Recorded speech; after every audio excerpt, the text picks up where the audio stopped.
Turtle. I was born in the tiny village of Rashult, Smallland. It was the kind of town where everybody knew everybody. All of the disagreements were taken care of by my father, who was the rector. He was the local leader. The entire town looked up to him and his religious knowledge. I grew up in a tiny wooden house with 3 older sisters and a younger brother. It was very crowded in my house, and the only time I got to myself was the time I spent taking care of the family garden. I spent all the time I could out there. The only time I came inside was when my father called me in to tutor me about religion. My father thought it was incredibly important that I follow in his footsteps, so he tried to teach me everything he knew from an early age. The first memory I have is him teaching me about Christianity. He would teach me Latin, religion, and geography. I loved his lessons on plants. They fascinated me. Sadly, he rarely taught me botany, and I hated religion and Latin. My brother, on the other hand, loved everything about my father and sought to be him. He would eat up the information my father spat out with a passion. Since I never learned botany, I didn't realize my passion for it until later in life. However, my mother must have realized, as whenever I was sad or crying, which was often in those days, she would give me a flower, and it would cheer me up instantly. My father never noticed my passion for botany.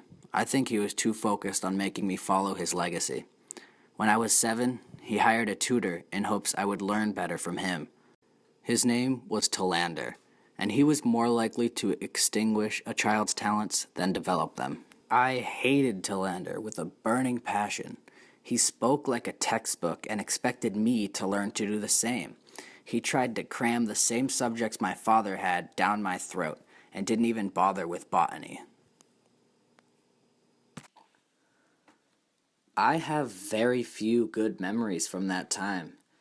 Despite my complaints, Talander remained my tutor for 2 years. During that time, he never spoke the word botany, and only worsened his teaching methods. If I ever displeased Talander, he would beat me, and I displeased him often. After my experience with Talander, my spirit was broken. Instead of exercising my free will, I found that my father was choosing where I went to school and what I studied. He even chose my college for me. He was setting me on the path to become a physician and a priest, and eventually take over his job as the local rector. Eventually, I realized I hated who I had been and who I was becoming. I didn't enjoy living my father's life. It simply was not for me. It never was. I didn't need to do what my father suggested. I had finally realized what I had to do. I left Lund University and enrolled in Uppsala. I met professors who shared my love for botany and was immersed in the world of plants. My ardor, which had until then been completely smothered, unfurled its wings and took flight. It grew and grew. The more I learned about plants, the happier I became. The more I talked with my professors, the more I learned about the current system of classifying plants. And the more plants I researched, the more confident I grew that this was what I wanted to spend my life doing. I learned of a far-off land called Lapland, which was said to have very little biodiversity. I knew that going here would allow me to further my passion for botany. The trip to Lapland was the event that finalized my decision to defect from my father's wishes. While for all technical purposes it was a routine expedition, it meant so much more to me. It was my journey to Lapland and my exposure to an entirely different ecosystem that set me on the train of thought that allowed me to make the discoveries I did, my system of classification, and my book, Systema Natura. If I never went to Lapland, we would not even be able to differentiate species from species.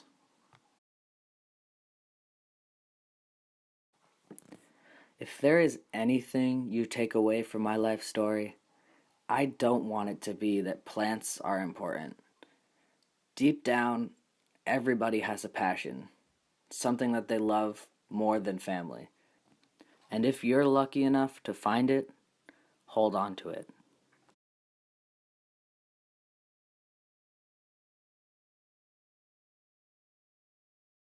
I'm Jalen Gibbs, and tonight we are joined by the man who can be credited with advancing global scientific knowledge, the father of taxonomy himself, Carol Linnaeus. He'll speak with us about his life and how he managed to classify a multitude of flora and fauna. Scientists galore. What advances are now possible thanks to the classification of all living things? I think that thanks to my work, it's now possible to understand the world and its natural processes. There's just so much that we are unaware of, and I think that it's time we learn more. In this further understanding based on your new method of classification, what do you suggest we focus on? Well, where you start is totally dependent on your current state of science. I've provided a base for you guys to build your pyramid of scientific knowledge. Do you consider yourself to be the father of taxonomy? Well, since I created the system that classifies everything, I guess you could classify me as the father of taxonomy, but the real question is who's the mother? Did you consider updating the existing classification system to be your original purpose in life? At first, I don't think that it was my main purpose. In the beginning, I just loved plants. I loved botany. I had an enormous passion for everything botany related. I think that it was my time at Uppsala University that really showed me that this should be my mission. And how did you discover this mission of yours? Well, originally, during my studies, I had noticed some tiny variations in plants that were supposedly classified as the same as one another. It wasn't like the color of leaves. They were tiny things, like the thickness of leaves or the length of an individual leaf. And I realized that our system of classifying fauna was just incorrect. Do you feel that you've achieved your goal?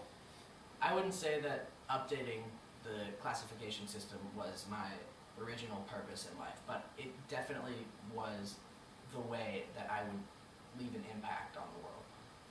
Everybody talks about your contributions to the overall field of taxonomy. Have you made any other achievements that you feel may have been overlooked? Do you know a man by the name of Anders Celsius? Yes. He was the man who invented the Celsius system for measuring temperature. Do you know how he originally planned that system? No, I am not. What are you referring to? So, what I did was I just reversed it. I thought that he had it backwards, and that 0 should be the freezing point of water, and that 100 degrees Celsius should be the boiling point. Are there any notable contributions you have made?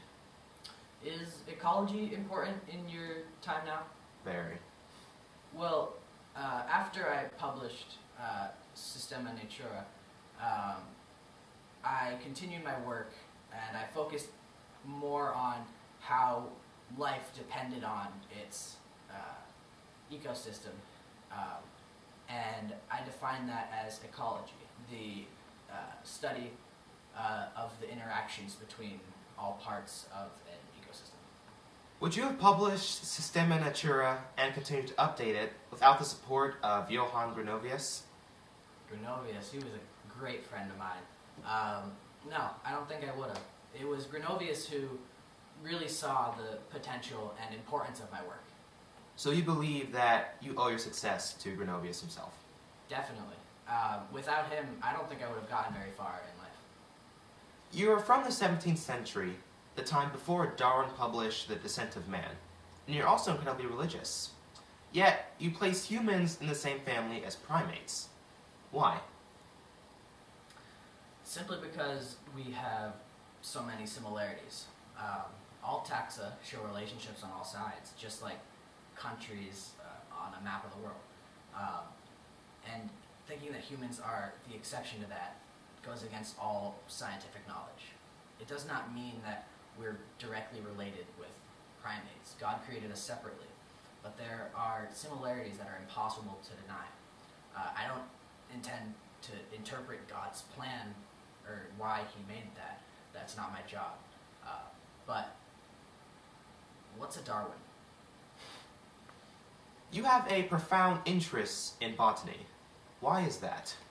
Well, whenever I was upset as a child, my mother would give me a flower, and it would cheer me up instantly. And from there, my interest in botany only grew and grew. That was Carol Linnaus, a relic from a time long forgotten. Up next, we welcome Genghis Khan, and he'll speak with us about how he managed to have so much sex while also managing to conquer the entirety of Asia.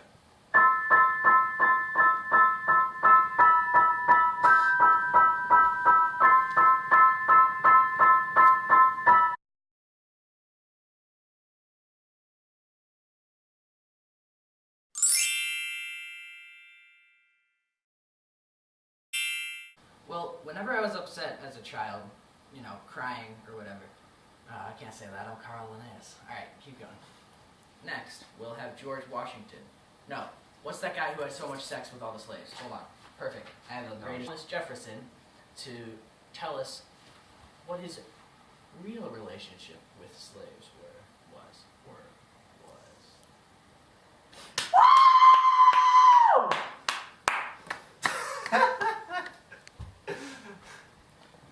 Carry on with the show. Next, we'll have Genghis Khan to see just how he had so much sex. Just how he managed to have all that sex while also taking over Asia. That would be perfect. I think that would be great. Pounding and pounding. Alright. So that it would make his father seem like a worse guy. Simple font.